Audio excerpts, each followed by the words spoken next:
ፊልሙ የሚጀምረው ማሃራጅ በተባለና ረጋ ያለና ደግ ልብ ያለው ሰው ሲሆን እሱም በአንድ ትንሽዬ ሰፈር ሳሎን ውስጥ በፀጉር አስተካካይነት ይሰራል።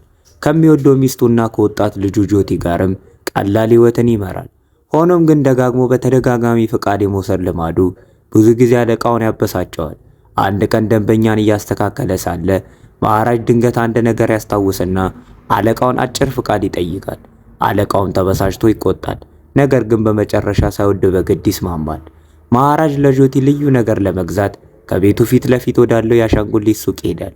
በደስታም ምርጡን ለመምረጥ የተለያዩ የአሻንጉሊቶችን ይመርጣል። ነገር ግን ሊከፍል ሲል ፍጥነቱን ያልተቆጣጠረ ትልቅ መኪና ቤት ውስጥ ገጭቶ በመግባት አደጋ ይከሰታል። ዓለሙን በአይኑ ፊት ለፊት ሲደፈርስ እሱ ባለበት ደርቆ ይቀራል። ከአደጋው ከ15 ዓመታት በኋላ የማሃራጅ ሚስት ሞታለች። ነገር ግን ጆቲ በተአምር ተርፋለች። ከዛን ጊዜ ጀምሮ ለእሷ እናትም አባትም ሆኖላታል። ትስስራቸውም የማይበጠስ ከመሆኑ የተነሳ እሱ ሞኝ ስህተቶችን ሲሰራ እሷ በፍቅር ተቆጣዋለች። ነገር ግን ከጨዋታቸው በስተጀርባ ትልቅ ፍቅር አለ። ለማሃራጅ ጆቲ ሙሉ ዓለሙ ናት እና የእሷን ህልሞች ማሳካት ደግሞ ብቸኛ ዓላማው ነው። ጆቲ በስፖርት ጎበዝ በሆነችበትና ፕሮፌሽናል አትሌት የመሆን ህልሟን ለማሳካት ጠንከራ በምትሰራበት ሁለተኛ ደረጃ ትምህርት ቤት ትማራለች። በትምህርት ቤት በእያንዳንዱ የጉዞ እርምጃ ከሚደግፋትና ከሚወዳት የአካል ብቃት አስተማሪዋ ኢሻፍ ጋር ልዩ ትስስር አላት። ጆቲ ከአደጋው የተረፈችው የቆሻሻ መጣያ ባልዲ በላይዋ ላይ ወድቆ ሙሉ በሙሉ ስለሸፈናት እንደነበረም ይገልጻል። ከዛን ቀን ጀምሮ የቆሻሻ መጣያው ባልዲው እንደ ቤተሰብ አባል ሆነ። ጆቲም በፍቅር ላክሽሚ ብላ ሰየመችው። እናም ሁለቱም ያጸዱታል። እንዲያውም እሱን ለማክበር ትናንሽ ስርዓቶችን በማድረግ በታማኝነት ይንከባከቡታል። ይህ በእንዲህ እንዳለ ማሃራጅ አሁን የራሱን ሳሎን ያስተዳድራል።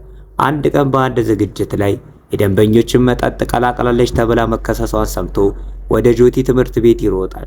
የተቆጣውም ርዕሰ መምህር ልጄ እንዲህ ያለ ነገር አታደርግም የሚለውን የማሃራጅን ተማጽኖ ችላ በማለት ሁለቱንም ይሰድባቸዋል።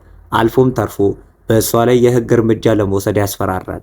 በዚያው ቅስፈት ኢሻፍ እውነተኛውን ጥፋተኛ ሁሉንም ነገር ያደረገው መሆኑን የሚያምን አንድ ልጅ ይዛ ትመጣለች።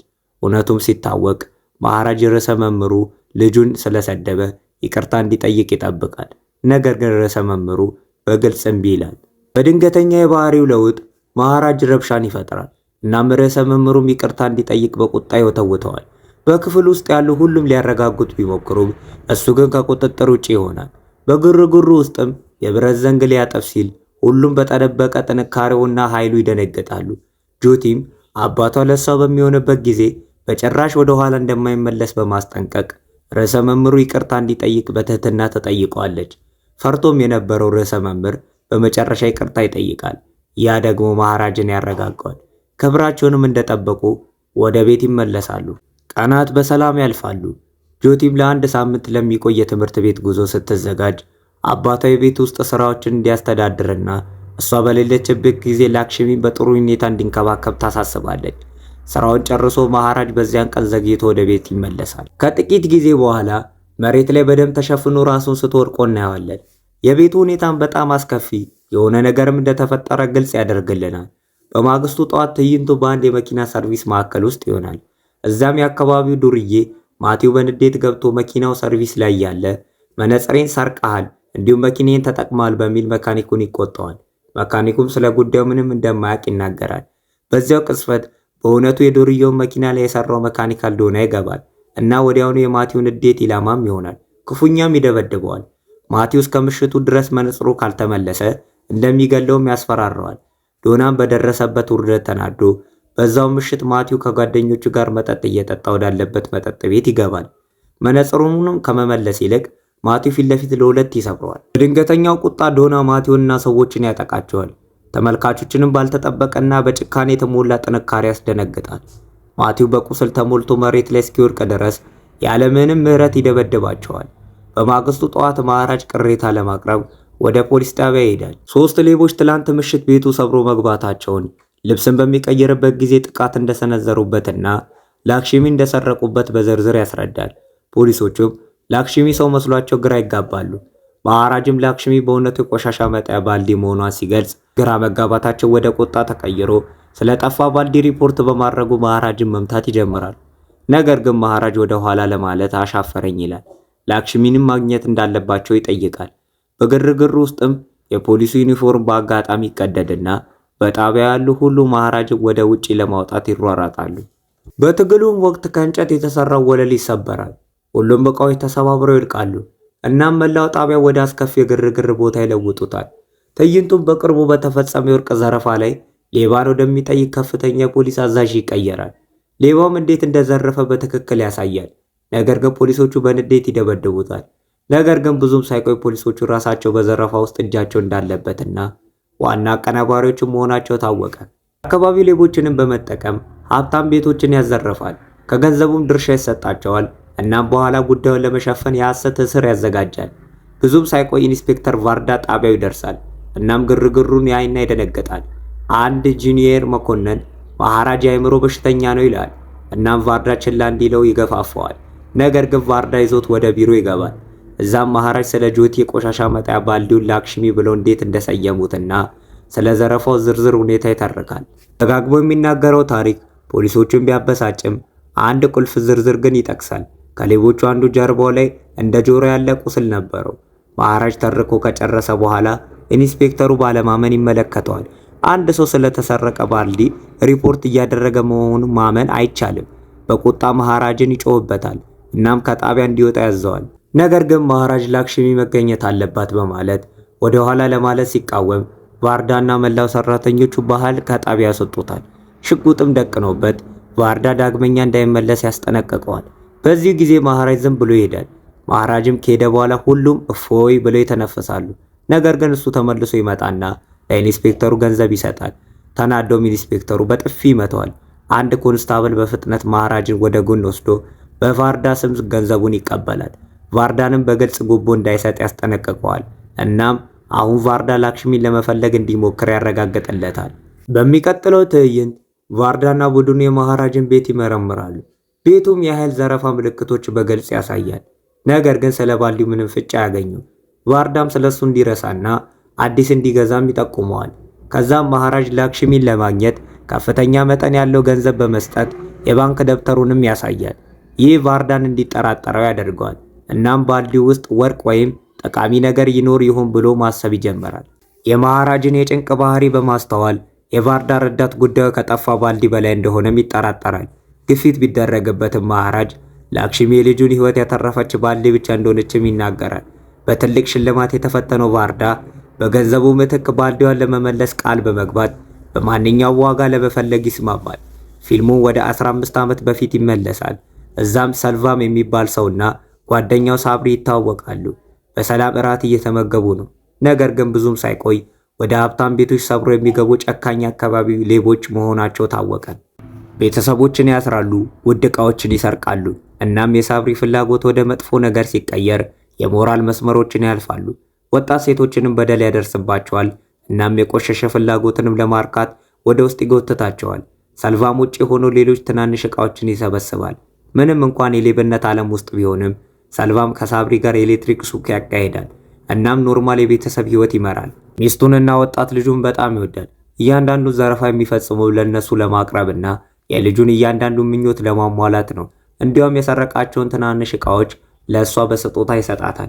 ወደ አሁኑ ጊዜ ስንመለስ መሃራጅ በፀጉር ቤት ስራውን አቁሞ ቫርዳ ላክሽሚን ያገኛታል በሚል ተስፋ አብዛኛውን ጊዜ በፖሊስ ጣቢያ ያሳልፋል። ይልቁኑ ፖሊሶቹ በሱ ገንዘብ፣ ምግብና የቤት ዕቃዎችን በማዘዝ ለግል ስራቸው ይጠቀሙበታል።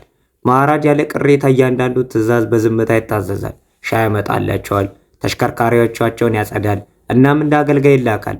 አንድ ቀን ኮንስታብሉ መኮንኖችን ላክሽሚን የማግኘት እድላቸው አነስተኛ ስለሆነ ጊዜውንና ገንዘቡን እያባከነ እንደሆነ ይነግረዋል። ቫርዳና ሰዎቹ ላክሽሚን የሚመስል ባልዲ ፍለጋ ከሱቅ ሱቅ ሲንከራተቱ ንግግሩ እውነት ሆኖ ይገኛል። ሊያገኟት ካልቻሉ ላክሽሚን በትክክል የሚመስል ሌላ ለመግዛት ያቅዳሉ። ነገር ግን በጥረታቸው ሁሉ ላክሽሚን የሚመስል አንድም ሱቅ ውስጥ ባልዲ የለም። ከ15 ዓመታት በፊት ሰልቫም አንዱን ቤት ተከትሎ ሌላውን በመስበር ዘረፋውን ቀጥሏል። ነገር ግን ቤቱ ሲሆን እሱ ፍጹም የተለየ ሰው ነው። የልጁን የትከሻ ቁስል በጥንቃቄ የሚያጸዳና የሚጠቀልል አፍቃሪ አባት ነው። ወደ አሁኑ ጊዜ ስንመለስ ከቫርዳ መኮንኖች አንዱ አንድ ቀን ላክሽሚን የሚመስል ባልዲ ፍለጋ አንድ የአካባቢ ሱቅ ይጎበኛል። ምንም ስላላገኘ ተበሳጭቶ ሳለ ባልታሰበ ሁኔታ የአካባቢ የፖሊስ ሰላይ ሺቫም ጋር ይገናኛል። እድል በማግኘቱ ፖሊሱ ላክሽሚን የሚመስል ባልዲ እንዲያገኝለት ሺቫምን በስራው ላይ ጨምረዋል። በጣቢያው ፖሊሶች መሃራጅን ለግል ስራቸው መጠቀማቸውን ቀጥለዋል። በትናንሽ ስህተቶች እንኳን በጥፊ ይመቱታል፣ ይደበድቡታል። እሱም እያንዳንዱ ስድብ ሳይቃወም በዝምታ ይታገሳል። ሆኖም አንድ ነገር እንግዳ ይመስላል። መሃራጅ ከዚህ ቀደም ለቫርዳ ከሌቦቹ አንዱ ጀርባው ላይ እንደ ጆሮ ያለ ቁስል ነበረው እንዳለ ሁሉ መሃራጅ ወደ አንዳንድ ፖሊሶች ለመጠጋትና ጀርባቸውን በረቀቀ መንገድ ለማየት ሰበብ ይፈልጋል። በኋላ በዛው ቀን አንድ ሰው ስለ ዶና መጥፋት ቅሬታ ለማቅረብ ጣቢያ ይደርሳል። የዶናን ፎቶ ይዞን ከመሃራጅ ጎን ይቀመጣል። ስዕሉም መሃራጅ በዘረፋው ምሽት ቤቱ ውስጥ የቀረ የመኪና ደረሰኝ ያገኘበትን ትውስታ ይቀሰቀስበታል። ይህ ደግሞ ወደ ሌቦቹ ሊያመራ የሚችል ፍንጭ ነበር። ፍንጩን በመከተል መሃራጅ ተሽከርካሪውን ይከታተላል። እናም ማቲው ከጓደኞቹ ጋር መጠጥ እየጠጣበት ወዳለበት መጠጥ ቤት ይደርሳል። እሱን ከመጋፈጡ በፊት ዶና በድንገት ገብቶ ማቲውን እና ሰዎቹን በጭካኔ ያጠቃቸዋል። ያም ምሽት መሃራጅ እዛ እንደነበርና የዶናን ጥቃት እንደተመለከተ ይገልጻል። እናም በዚያው ቅጽበት ዶና የማቲውን መኪና እንደተጠቀመ እንደነበርና ቤቱን ከሰበሩት ሌቦች አንዱ መሆኑን ይረዳል። መሃራጅ ዶናን በመከተል ይጀምራል። እናም መጨረሻ ወደ ተተወው ፋብሪካ ይከተለዋል። ልክ ውስጥ እንደገባም የዱርዬዎች ቡድን አድብተው ይይዙታል። እነሱ የዶና ሰዎች ነበሩ። እናም ዶና ቀደም ብሎ መሃራጅን መጠጥ ቤት ውስጥ ስላየው ተዘጋጅቶ ነበር። ዶናም ተጨንቆና ተቆጥቶ በዘረፋው ምሽት መሃራጅን መግደል ነበረብኝ በማለት በቀዝቃዛ ስሜት ውስጥ ሆኖ ያምናል። ሰዎችም እንዲጨርሱት ያዛል። እናም አንደኛው የመሃራጅን እጅ ለመቁረጥ ቢላ ሲያነሳ መሃራጅ በድንገት የተደበቀ ጥንካሬውን ያወጣል። ጥቃቱንም ያከሽፋል። ዶናም በኃይሉ ይደነግጣል። መሃራጅ ቢላውን አውጥቶ ዱርዬዎችን አንድ በአንድ ማጥቃት ይጀምራል። በከፍተኛም ቁጣ ተውጦ ከራስ እስከ እግር ያወርዳቸዋል። እያንዳንዳቸውንም ያለምንም ምህረት በጭካኔ ይጨርሳቸዋል። ሰዎቹም ችግር ላይ መሆናቸውን በማየት ዶና መሃራጅን ለመጣል ወደፊት ይሮጣል። ነገር ግን መሃራጅ እንደ አውሬ አንገቱን በመያዝ ሊገለው በመጓጓት በቁጣ ይፈነዳበታል። የቀሩትን ዱርዬዎች ካጠፋ በኋላ ሙሉ ቁጣው ወደ ዶና ያዞራል። ምንም ምላሽ በማይሰጥበትም ሁኔታ ላይ እስኪወድቅ ድረስ ያለምንም እረፍት ይደበድበዋል። መሃራጅ ዶና የቀሩትን ሁለት ሌቦች ስም እንዲናገር ይጠይቃል። በህመምም እየተሳሳቀ ዶና በመጨረሻ አንደኛው አጋሩ በአካባቢ ፖሊስ ጣቢያ እንደሚሰራም ያምናል። ነገር ግን ተጨማሪ ነገር ሊናገር ሲል በድንገት መሃራጅን በሹል ነገር ወቅቶት ሊያመልጥ ወደ ሞተር ሳይክሉ ይሮጣል። መሃራጅን በቁጣ ተውጦ ቢላውን አንስቶ ዶና ሳያመልጥ አንገቱን ይቆርጠዋል። በሬሳው ላይም ቆሞ መሃራጅ የቀሩትን ሌቦች አድኖ እንደሚያገኛቸውና ህመም የሞላበትን መጨረሻም እንደሚያደርስባቸው ይምላል። ወደ ጣቢያው ስንመለስ ሁሉም ነገር ትርጉም ይሰጣል እና አሁን መሃራጅ ለምን ጣቢያ ውስጥ ሁልጊዜ እንደቆየ በዝምታም የእያንዳንዱን መኮንን ጀርባ አንድ በአንድ እንደመረመረ ግልጽ ይሆናል። እንዲያውም የሚፈልገው እንደ ጆሮ ያለበት ቁስል የሌለባቸው ስሞች ምልክት እያደረገ የሚንቀሳቀስበት ሚስጥራዊ ዝርዝር ይዞ ነበር። በሌላ በኩል ሺቫም እና ሌላ መኮንን ላክሽሚን የሚመስል ባልዲ ፍለጋ መላውን ገበያ ያሰሳሉ። ነገር ግን ምንም አያገኙም። ምንም አማራጭ በማጣት ልክ እንደ ላክሽሚን ያለ ሌላ ለመስራት ይወስናሉ። ብዙም ሳይቆይ ላክሽሚን በትክክል የሚመስል መስራት እችላለሁ ብሎ በራስ መተማመን የሚያረጋግጥላቸውን የአካባቢ የእጅ ባለሙያ ያገኛሉ። ፊልሙም እንደገና ወደ 15 ዓመታት በፊት ይመለሳል። ሳልቫም ለልጁ ለሚያመጣው ልደት ትክክለኛውን የአንገት ሐብል ፍለጋ በጌጣጌጥ ሱቅ ውስጥ ነው። አይኑንም በጣም ውድ በሆነው ላይ ያሳርፋል። ሚስቱም እንዳይገዛው ብትወተውተውም ሳልቫም ለልጁ ያለው ፍቅር ሁሉንም ነገር ስለሚበልጥ ይገዛዋል። ያም ምሽት የሳልቫም ሚስት አሁን እንዲህ ያለ ውድ ሐብል መግዛት እንደማይችሉ ስጋቷን ትገልጻለች። ነገር ግን ሳልቫም ለልጁ ደስታ ማንኛውንም ነገር እንደሚያደርግ በመናገር ስጋቷን በረጋ መንፈስ ውድቅ ያደርግባታል። ሆኖም እሷ የማታውቀው ነገር ሳልቫም ሕይወታቸውን በሚስጥር በሚፈጽመው ዘረፋ ሲደግፍ መቆየቱን ነው። 2 ቀናት ያልፋሉ። እናም የሳልቫም ልጅ ልደት ነው። ቤቱም ለክብረ በዓሉ ዝግጅት እየተጣደፈ ሳለ ሚስቱ ደውላ ሐብሉን ጌጣጌጡን ሱቅ እንዲያመጣ ታስታውሰዋለች። እናም ወደ ቤት ከመምጣቱ በፊት ጺሙን እንዲቆረጥም በጥብቅ ታስጠነቅቀዋለች። ሳልቫምን በመጀመሪያ በጌጣጌጥ ሱቁ ቆሞ ውድ የሆነውን ሐብል ለልጁ ይቀበላል። ከዛም ለሌሎች ዕቃዎች ወደ ገበያ ይሄዳል። ጺሙንም ለመስተካከል ሳሎን ሲፈልግ ወደ መሃራጅ ሳሎን ይገባል። መሃራጅም መቁረጥ ሲጀምር ማሽኑ በድንገት ይቆማል። እናም መሃራጅ አዲስ ምላጭ ለመግዛት ይወጣል። እሱ በሌለበት ሰዓትም ሳልቫም ከሳብሪ ስልክ ይደርሰዋል። እሱም ስለ ቅርብ ጊዜ ዘረፋቸው የእነሱ ፎቶ ያለበት የዜና ዘገባ መውጣቱን በጭንቅ ይነግረዋል። ሳብሪ ፍርሃቱ ሲገልጽ መሃራጅ በድንገት ይመለሳል። እናም ሰልቫም መሃራጅ ንግግራችንን ሰምቶ ሊሆን ይችላል ብሎ ደንግጦ ይወጣል። ሆኖም መሃራጅ የሰልቫምን ጺም በእርጋታ መቁረጥ ይጀምራል። እናም ሰልቫም ሁሉንም ነገር ደህና እንደሆነ በማሰብ ቀስ በቀስ ይረጋጋል። መቁረጡም ሲጠናቀቅ ሰልቫም ተጨማሪ ገንዘብ ለመክፈል ይሞክራል። ነገር ግን መሃራጅ ያለበትን ትክክለኛውን ገንዘብ ብቻ ይቀበላል። ከዛም በኋላ ሰልቫም ወደ ቤት ተመልሶ ለበዓሉ ዝግጅት ከሳብሪና ከሚስቱ ጋር ይሳተፋል። ከገበያ የገዛቸውንም ዕቃዎች ካስረከበ በኋላ ሰልቫም ሳብሪን ወደ ጎን ጎትቶት ለተወሰነ ጊዜ መሰወርና ዘረፋውን ማቆም እንዳለባቸው ያስረዳል። ልክ በዚህ ጊዜ የሰልቫም ሚስት ሀብሉ በከረጢት ውስጥ እንደሌለ ትጮዋለች። ባልና ሚስቱም ተረብሸው ይፈልጋሉ፣ ነገር ግን ሊያገኙት አልቻሉም። ሳሎን ውስጥም ሊረሳው ስለሚችል እዛ ይሆናል ብሎ አሰቡ።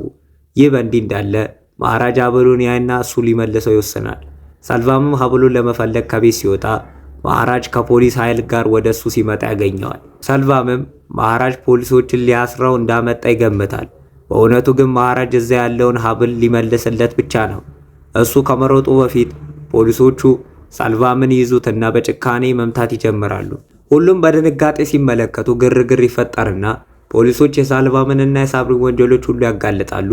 የዘረፋ ሰንሰለቱንና በንጹህ ልጃገረዶች ላይ የደረሰውንም በደል የሰልቫም ሚስት ባልታሰበው መገለጥ ደንግጣ ቆማለች። እድል በማግኘት ሳብሪ በድንገት ሽጉጡ ወደ ፖሊስ ይደቅናል። ሰልቫምን ሊያስቆመው ቢሞክር ሳብሪ አይስማማም። በፍርሃት በአጋጣሚ አንዱን ፖሊስ ይተኩሳል። እናም በምላሹ ፖሊሶች ብዙ ጊዜ ተኩሰው እዚያው ይገሉታል። ከዛ በኋላ ፖሊሶች ሰልቫምን አስረው መውሰድ ይጀምራሉ። ሰልቫምም ልጁን ለመጨረሻ ጊዜ ለማየት ይማጸናል። ነገር ግን ሚስቱ በሚደብር ስሜት ውስጥ ሆና እምቢ ትላለች። በእንባ ውስጥ ሆናም የእሱ ጥላ እንኳን ልጇ ላይ እንዳያርፍ እንደማትፈቅድ ተናግራ ፖሊሶች እንዲወስዱት ትናገራለች። ልቡም ተሰብሮና ተዋርዶ ሰልቫም በፖሊስ እየተጎተተ ይወሰዳል። ሲወሰድም መሃራጅን በበቀል ስሜት ያተኩርበታል። ወደ አሁኑ ጊዜ ስንመለስ የእጅ ባለሙያው በመጨረሻ ከላክሽሚ ጋር በትክክል የሚመሳሰል አዲስ ባልዲ ጨረሰ። ሆኖም ግን አሁን የሆነ ነገር ጎድሎበታል። የድሮን የተሰባበረ ስሜት አልያዘም። ሺቫም ጣልቃ ገብቶ ጥቂት የመጨረሻ ማስተካከያዎችን ያደርጋል እና በትክክል አሮጌ እንዲመስል ያደርገዋል። ይህም ኢንስፔክተር ቫርዳ በደስታና በእፎይታ ይሞላል። አሁን ችግሩ ምትኩ ህጋዊ ሆኖ እንዲታይ ባልዲውን እንደሰረቀ የሚያምን ሌባ ያስፈልጋቸዋል። ኢንስፔክተሩም በርካታ የአካባቢውን ወንጀለኞች ይጠራል። ነገር ግን ማንም እንዲህ ያለ ትንሽ ሌብነት ለማመን አይፈልግም። ተበሳጭቶ አንድ ኮንስታብል ነገ ጠዋት የሚሆነውን ሰው እንዲያገኝ ያዘዋል። አልፎም ተርፎ ሽልማት ይሰጣል። ይህንን ሲሰማ ሺቫም ይህንን ስራ መስራትና እንደ እውነተኛም ሌባ በቀላሉ መተወን ይፈልጋል። ከዛም ኢንስፔክተሩ ከፖሊሶቹ አንዱ መሃራጅን እንዲያመጣውና አጠቃላይ ክስተቱን በዝርዝር እንዲተርክ ያዘዋል። ቫርዳም ስልኩን በድምፅ ማዋጋያ ላይ ያደርገዋል። በዚህም ሺቫም በጥሞና እንዲያዳምጥና በኋላ መሃራጅ እንደሚገልጸው በታሪኩ መሰረት እንዲተው ያደርገዋል። መሃራጅ ታሪኩን መተረክ ይጀምርና ፊልሙ እስካሁን ሲገለጽ የነበረው ክስተት በሱ ላይ ሳይሆን በልጁ ላይ የደረሰ መሆኑን ይገልጻል። ያ ምሽት ሱቁን ከዘጋ በኋላ ከስፖርት ካምፕ ለምትመለሰው ልጁ አዲስ ጫማ ለመግዛት እንደወጣ ያስታውሳል። እሷ ቤት ገብታ ልብሷ መቀየር ስትጀምር ዶና፣ ሺቫም እና ሰልቫም አስቀድመው ክፍል ውስጥ ተደብቀው በመጥፎ ፍላጎት እንደሚመለከቷት አላወቀችም ነበር። በድንገት ዶና በስህተት ድምፅ ያሰማል። ይህም ሺቫም ጥቃት እንዲሰነዝርና ጆቲን ከኋላ እንዲይዛት ያነሳሰዋል። በትግሉ መሃል ሰልቫም ጣልቃ ገብቶ ጆቲን በብረት ዘንግ በጭካኔ ይመታታል። በመሃራጅ ላይ ባለው የ15 ዓመታት በቀል ተገፋፍቶ በጆቲ ላይ እንደ ዱር አውሬ ይፈነዳባታል። ከዛ በኋላ ሰልቫምና ጓደኞቹ መሃራጅን በጭንቅ ይጠብቃሉ። በዚያን ጊዜ ሺቫም ወደ ክፍሉ ገብቶ የቆሸሸ ፍላጎቱን ለማርካት ጆቲን 2 ጊዜ በጭካኔ በደል ያደርስባታል። ዶና እና ሰልቫምም ደግሞ ውጪ ይጠብቃሉ። ሺቫም በመጨረሻ ሲወጣ መሃራጅ ይመጣል ብለው በመጠበቅ ለተወሰነ ጊዜ ይቆያሉ። ጊዜው እያለፈ ሲሄድ ግን እሱ ስላልመጣ ሰልቫም ከጓደኞቹ ጋር ሌላ ጊዜ እንደሚያዩት ተናግሮ ከመውጣቱ በፊት ላክሽሚን ይዞ ይወጣል። በመኮንኖቹም ፊት መሃራጅ እውነቱን አይገልጽምና ይልቁኑ የድሮ ታሪክ ስሪት ይደጋገማል። ነገር ግን ሲጨርስ አይኖቹ በእንባ ይሞላሉ። አሁን ላክሽሚ መፈለግ ትክክለኛው ግብ እንዳልነበረ እንረዳለን። እውነተኛው ተልዕኮ ጥፋተኛውን ማግኘት ነበር። በጥሞናም እያዳመጠ ሳለ ሺቫም መሃራጅ በእውነቱ ስለ እሱና ስለ ሰልቫም እያወራ መሆኑን በድንገት ይረዳል። በድንጋጤም ሰበብ ፈጥሮ ወጥቶ ወደ ሳልቫም ይደውላል። ለሳልቫምም ሁሉንም ነገር ይነግረውና ሳልቫም ወዲያውኑ ቦታው ለቆ እንዲወጣና ለተወሰነ ጊዜ እንዲሰወር ያዘዋል። መሃራጅ በዚያው ምሽት ትዝታ እየታወከ ጣቢያውን ለቆ ይወጣል። ጫማውንም ገዝቶ ወደ ቤት ሲመለስ ጆቲ በአስጊ ሁኔታ ላይ ሆና አገኛት እና ወዲያውኑ ወደ ሆስፒታል ወሰዳት። ከጥቂት ጊዜ በኋላ ወደ ቤት ተመልሶ በማይበገር ሐዘን ተውጦ ቁጥጥሩን አጥቶ በስቃይ ጆሮውን መታ። መሬት ላይም ራሱ ስቶ ወደቀ። ከጥቂት ቀናት በኋላ መሃራጅ ጆቲን ወደ አለቃው ቤት ይወስዳታል። እዛም በአስተማሪው ኢሻፍ እና በአለቃው ሚስት በጥንቃቄ ትጠበቃለች። ጆቲ ቀስ በቀስ እንደገና መናገር ስትጀምር አንደኛው አጥቂ ጀርባው ላይ እንደ ጆሮ ያለ ቁስል እንደነበረው ትገልጻለች። መሃራጅ በድንጋጤና በቁጣ ተውጦ አለቃው በበቀል እንዲወስድና እነዛን ሰዎች ምንም ያህል ጨካኝ ቢሆኑም ያለ ምህረት እንዲቀጣቸው ይገፋፈዋል። ይህ በእንዲህ እንዳለ ሺቫም ነገ ጠዋት ቀድሞ ለመመለስ ቃል በመግባት ወደ ቤቱ ለመሄድ ቫርዳንን ፍቃድ ይጠይቃል። ሆኖም ቫርዳ ምንም አይነት እድል መስጠት ስላልፈለገ በዛው ምሽት ከጁኒየር ፖሊሱ ጋር እሱ ቤት እንዲያደር ያዟል። በማግስቱ ጠዋት ኢንስፔክተር ቫርዳና ፖሊሱን ሺቫምን ወደ መሃራጅ ቤት ይወስዱታል። ውስጥም ሆኖ ባልዲውን ያስረክቡታል። ሺቫምም እንደሰረቀ ይነግሩታል እና መሃራጅ የገባውን የሽልማት ቃል ያስታውሱታል። ቫርዳም ለሺቫን ትወናው እንዲጀምር ምልክት ይሰጠዋል። እናም እሱ መጀመሪያ መሃራጅን ይቅርታ ይጠይቃል። እሱና ጓደኞቹ ሊዘርፉ ገብተው ምንም ጠቃሚ ነገር ስላላገኙ ባልዲውን እንደወሰዱም ይናገራል። መሃራጅ ተጠራጥሮ ወደሱ ተጠግቶ ጀርባውን ሲመለከት ጆቲ የጠቀሰችውን እንደ ጆሮ ያለ ቁስል ያገኛል። እውነተኛውንም ጥፋተኛ ካገኘ በኋላ መሃራጅ ለቫርዳ ሺቫምን እንዲለቀው ይቅር ለማለትም ዝግጁ መሆኑን ይነግረዋል። ነገር ግን ቫርዳ በቀል እንዲወስድ ይወተውተዋል። መሃራጅም እምቢ ሲል ቫርዳ ልጅ ላይ በደል ያደረሰውን ሰው ለምን ትተዋለህ በማለት ያስደንቀዋል። ያም ምሽት በመሃራጅ እና በልጁ ላይ ምን እንደደረሰ ቫርዳና ሌላው ፖሊስ አስቀድሞ ያውቁ እንደነበረ ይገልጻል። እናም ለዚህ ነው ቫርዳ ሺቫምን ትላንት ማታ እሱ ቤት እንዲያድር የገፋፋው። እውነቱም ሲወጣ ፖሊሱ ሺቫምን ይደበድበዋል። እናም ቫርዳ ለመሃራጅ ቢላ ይሰጠዋል። ሺቫምን በተቻለው መጠን በጭካኔ እንዲቀጣው ያዘዋል። ውስጥ ብቻቸውም ይተዋቸዋል። መሃራጅም ከቁጥጥር ውጭ በሆነ ቁጣ ተውጦ በሺቫም ላይ ይነሳል። ከራስ እስከ እግሩም በከፍተኛ ኃይል ገዳይ ምቶች ይሰነዘርበታል።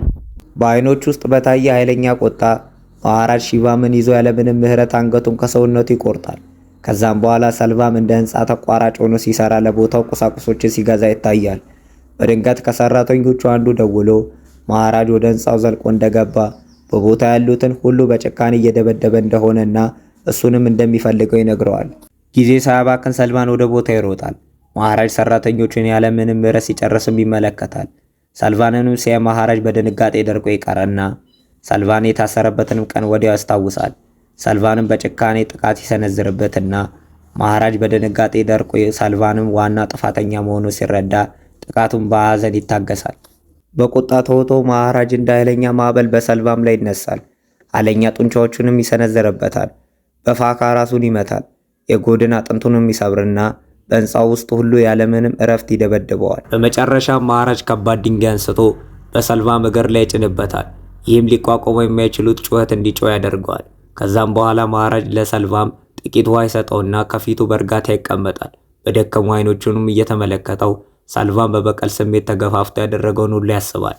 ነገር ግን ሰልቫም በቀሌ ስለወደድኩት በእውነቱ እፎይታ ይሰማኛል ይላል እና ምንም አይነት የጥፋተኝነትም ስሜት እንደሌለው ይናገራል። ልክ በዚህ ጊዜ ጆቲ ከኢሻፍ ጋር ትመጣለች። እሷንም ሲያይ መሃራጅ ያጽናናታል እናም እንድትሄድ ይገፋፋታል። ነገር ግን ጆቲ ሰልቫምን ለማግኘት ተወተውተዋለች። መሃራጅም እምቢ ቢልም እሷ ግን ጥፋተኛውን ለመጋፈጥ ቆርታ ትቀጥላለች። ጆቲ ያን ምሽት ሊሰርቀው ያሰበውን ጌጣጌጥ ተሰጠውና እንደ አንተ ያሉ መጥፎ ሰዎች በዓለም ላይ መኖራቸውን ለማየት ብቻ ነው የመጣሁት ትለዋለች። ሆኖም ሰልቫም ያለምንም ጥፋተኝነት ስሜት ፈገግ ይላል። ከመሄዷም በፊት ጆቲ ይህንን በእኔ ላይ በማድረግ ምንም ያሳካው ነገር የለም፣ እኔ ለመኖር የሚያስችል ጥንካሬ አለኝ ትላለች። አክላም እዚህ በመምጣቴ የሰልቫምን ሕይወት አትርፌለታለሁ፣ አለበለዚያ አባቴ ዛሬ ይገል ነበር ትለዋለች። ጆቲ ከመሃራጅ ጋር ስትወጣ እሱ ለልጁ የገዛው ያንኑ ሀብል ያያል። እናም በጆቲ ትከሻ ላይ ልጁ ያለበትን ተመሳሳይ ጠባሳ ያያል። ትዝታው መሃራጅ ሰልቫም ከታሰረ ማግስት የሰልቫምን ሚስት እንደጎበኘ ያሳያል። ሀብሉንም ይመልስላታል። እሷ ግን ከአሁን በኋላ የባሏ ምንም ነገር እንደማትፈልግ በመግለጽ እምቢ ትላለች። የሰልቫም ልጅ ስታለቅስ አይታ የመሃራጅ ሚስት አሻንጉሊት እንዲገዛለት ትጠይቀዋለች። ይህ ወደፊት ፊልሙ መጀመሪያ ትዕይንት ይመልሰንና መኪናው ቤት ውስጥ ሲጋጭ ከሰልቫም ልጅ በስተቀር ሁሉም በአደጋው እንደተገደሉና እሷን በላክሽሚ ምክንያት እንደተረፈች ይገልጻል። ከዛን ቀን ጀምሮ መሃራጅ የሰልቫምን ልጅ እንደራሱ አድርጎ ያሳድጋታል። ጆቲም የገዛ ልጁ መሆኗን ሲረዳ ሰልቫም በሐዘን ይዋጣል። ስሟንም እየጠራ እንድትቆም ይለምናታል። ነገር ግን መሃራጅ በፍጥነት ከኢሻፍ ጋር ይልካታል። ወደ ሰልቫምም ዞሮ ማራጅ ዳግመኛ እንዳያገኛትም ያስጠነቅቀዋል። አሁን የኔ ልጅ ናትም ይላል። ሰልቫምም ሊያት እየተማጸነ ይጮዋል። ማራጅ ግን ከጆቲ ጋር ይሄዳል። ሰልቫምም ልቡ ተሰብሮ እያለቀሰ ይቀራል። በስቃይ ውስጥም ሆኖ ሰልቫም ይቅርታን ይለምንና ልጁ ላይ ለመድረስ ይሞክራል። ነገር ግን እሷን ለመከተል ሲሞክር እግሩ ይንሸራተትና ከህንፃው ላይ ወድቆ ወዲያውኑ ይሞታል። በሁለቱም አባቶች ለልጃቸው የነበራቸውን በቀል ተፈጽሞ ፊልሙ በሳልቫም ሞት ይጠናቀቃል። በቪዲዮ ከተደሰቱ ሰብስክራይብ ማድረግ እንዳትረሱ፣ የደወል ምልክቷንም ማብራት እንዳትረሱ። ይመቻችሁ። ዛሬ ደብሮኛል፣ በቃ ምንም አላወራም።